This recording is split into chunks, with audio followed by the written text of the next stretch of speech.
कक्षा 9वीं विज्ञान विषय की कक्षा में आपका स्वागत है। पहला पाठ है अपना हमारे आसपास पदार्थ। पिछली वीडियो में हमने देखा था पदार्थ की अवस्थाएं। पदार्थ की मुख्य रूप से 3 अवस्थाएं होती हैं।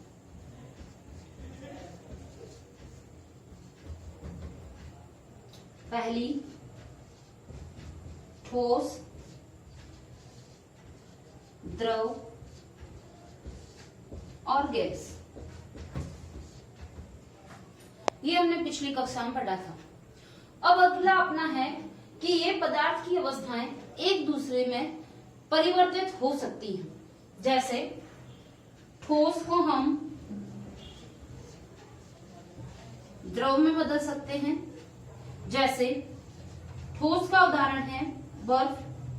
बर्फ को अगर हम फ्रिज से निकाल के बाहर रखें तो वो द्रव जल में बदल जाती है। दूसरा, द्रव को हम वापस ठोस में बदल सकते हैं। वही स्थिति कि जल को अगर हम पुनः फ्रिज में रख दें तो वो बर्फ के रूप में परिवर्तित हो जाती है। दूसरी अवस्था, द्रव से गैस में बदलना।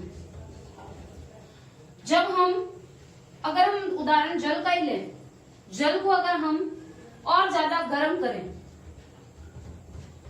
तो ये किस में कन्वर्ट हो जाती है? वाष्पों में बदल जाती है। तो सबसे पहले इसका अवस्था परिवर्तन कैसे हुआ? बर्फ जल में बदली, जल वाष्प में बदला, और वाष्प को अगर हम ठंडा करते जाएं तो पुनः जो है वो बर्फ में बदला जा सकता है। तो लगातार स्थितियां इनकी परिवर्तित हो रही हैं, लेकिन इसके अंदर कि ठोस से द्रव बदलने में, बर्फ जो है द्रव से गैस बदलने के लिए कि एक निश्चित तापमान की आवश्यकता होती है। कुछ शब्द हमने पहले पढ़े हैं कि जैसा एक शब्द आता है गलनांक। गलनांक का अर्थ होता है वह निश्चित ताप जिस पर कोई पदार्थ गलने लग जाता है, वो क्या कहलाएगा? गलनांक। दूसरा शब्द आता है हिमांक। जैसे कि नाम से ही प्रदर्शित हो रहा है कि वह निश्चित तापमान जिस पर, जैसे अगर हम अगर इसका संधि विच्छेद करें तो ये क्या बना? हिम धन अंक। हिम का मतलब क्या होता है? जैसे हम जानते हैं कि बर्फ होता है। तो वह निश्चित तापमान जिस पर द्रव जो है वो ठोस में बदल जाता है, वो क्या कहलाता है? हिमांक। तीसरी जो है बिंदु आता है क्वथनांक। क्वथनांक का मतलब होता है वह निश्चित ताप जिस पर कोई द्रव जो है वो उबलने लग जाए। क्या हो? उबलने लग जाए तो वो क्या कहलाता है? क्वथनांक। अब ये तीनों जो हैं एक निश्चित तापमान पर होते हैं। अब हम तापमान को नापते किसमें हैं? तो इसके लिए तापमान को नापने की इकाई जो होती है वो डिग्री सेल्सियस होती है।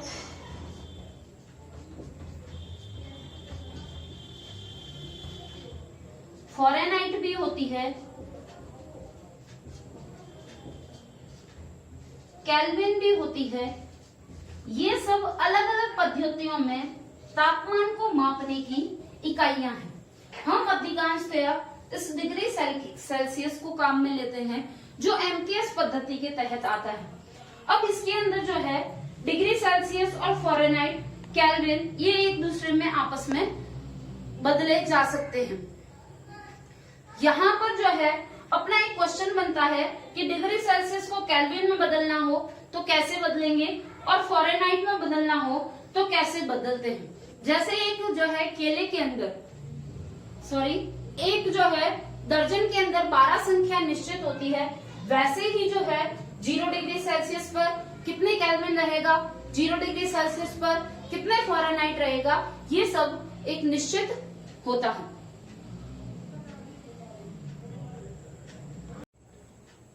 पदार्थ की अवस्था परिवर्तन। इससे पहले हमने पढ़ा कि पदार्थ जो है उसकी ठोस और द्रव, गैस, उसमें हम पदार्थ को परिवर्तित कर सकते हैं। अब इसमें कि पदार्थ की अवस्था परिवर्तन करने के लिए हमें किन किन जो है घटकों की आवश्यकता होती है। बर्फ है, फ्रिज में अगर पड़ी रहेगी तो वो अपने आप पानी में बदलेगी नहीं, और पानी अगर घड़े के अंदर है तो वो अपने आप बर्फ में बदलेगा नहीं, न ही वाष्प में बदलेगा। तो उसके लिए हमें कोई ना कोई जो है तापमान में या उसका जो है दाब में परिवर्तन करना पड़ेगा। तो पदार्थ की अवस्था परिवर्तन के लिए मुख्य रूप से दो घटक उत्तरदायी होते हैं। सबसे पहला तो है तापमान में परिवर्तन करके हम जो है पदार्थ की अवस्था परिवर्तित कर सकते हैं। दूसरा है दाब में परिवर्तन करके हम इसको अवस्था को परिवर्तित कर सकते हैं। सबसे इसका बेस्ट उदाहरण है कि तापमान में परिवर्तन करके कि बर्फ जो है, यहाँ हमने इससे पहले पढ़ा था कि जो गलनांक किसको कहते हैं, पदार्थ के गलने के बिंदु को, हिमांक जमने के बिंदु को, क्वथनांक उबलने के बिंदु को। अब यहाँ पर जो है कि जल का अगर हम देखें तो हिमांक जो होता है वो 0 डिग्री सेंटीग्रेड होता है। मतलब 0 डिग्री तापमान होने पर आप लोगों ने देखा होगा कि सर्दी के अंदर 0 डिग्री टेम्परेचर होने पर तापमान जो है वहां बर्फ गिरनी शुरू हो जाती है, और या इससे कम होगा तो वो बर्फीला स्थान होगा। तो जल का जो हिमांक जो होता है वो 0 डिग्री सेंटीग्रेड होता है। अब इससे 0 डिग्री से अगर ऊपर बढ़ता है तो बर्फ जो है वो पिघलकर द्रव में आना शुरू हो जाएगी। क्वथनांक, जल का क्वथनांक जो होता है वो 100 डिग्री सेल्सियस होता है। मतलब 100 डिग्री तापमान पहुंचने पर ही जो है जल जो है उबलने लगेगा।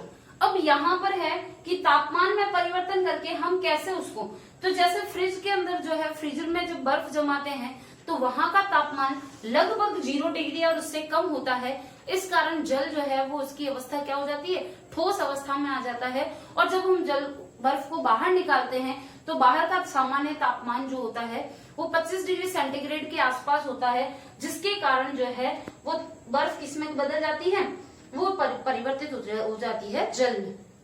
अब जल को हम और ज्यादा उबालना शुरू करें तो वो जो है जब तक हम उसको ऊष्मा देते रहेंगे कि तब तक पानी जो है, अगर हमने उसको गर्म करना शुरू किया, एक भगोले के अंदर जो है हम पानी को गर्म करें तो जब तक हम गैस को ऑन नहीं करेंगे तब तक वो जल अवस्था में बना रहेगा। लेकिन जैसे ही हमने इसको ऑन कर दिया, ये पदार्थ जो है वो धीरे धीरे उबलना शुरू हो जाएगा। जल जो है ये उबलना शुरू होगा। अब इसके अंदर अगर हम एक थर्मामीटर लगा के देखें तो यहाँ पर तापमान जो है वो लगभग 100 डिग्री के आसपास दिखाएगा। तो ये इसका क्या है, ये क्वथनांक बिंदु है। अब डिग्री सेल्सियस और केल्विन ये इसकी अलग अलग नापने की इकाइयां हैं। तो एक 0 डिग्री सेंटीग्रेड जो होता है वो लगभग जो है 273.15 केल्विन के बराबर होता है, और इसको अगर हम पूर्णांक में लिखें तो ये 273 केल्विन होता है।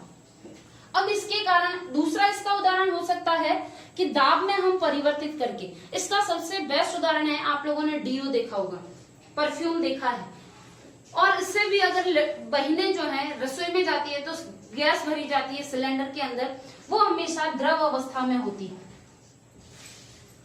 आपने स्प्रे की बोतल को जो है दबा के देखते हैं तो उसके अंदर जो लिक्विड भरा हुआ है, द्रवित अवस्था में पदार्थ भरा होता है, और जब हम उसका पिस्टन दबाते हैं, ऊपर वाली जो नोब है उसको पिस्टन कहते हैं, उसको जब हम दबाते हैं तो वो जो है बूंदों के रूप में, हवा के रूप में बाहर निकलता है। वही उसका क्या है, दाब में हम परिवर्तन कर रहे हैं, तो उससे उसकी अवस्था द्रव किसमें बदल गई, वाष्प में बदल गई। ये अवस्था परिवर्तन कहलाता है।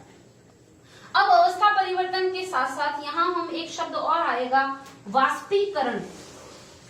ये अपना अगला टॉपिक रहेगा कि वाष्पीकरण होता क्या है। किसी भी द्रव का वाष्प में बदलने की जो प्रक्रिया है वो क्या कहलाती है, वाष्पीकरण।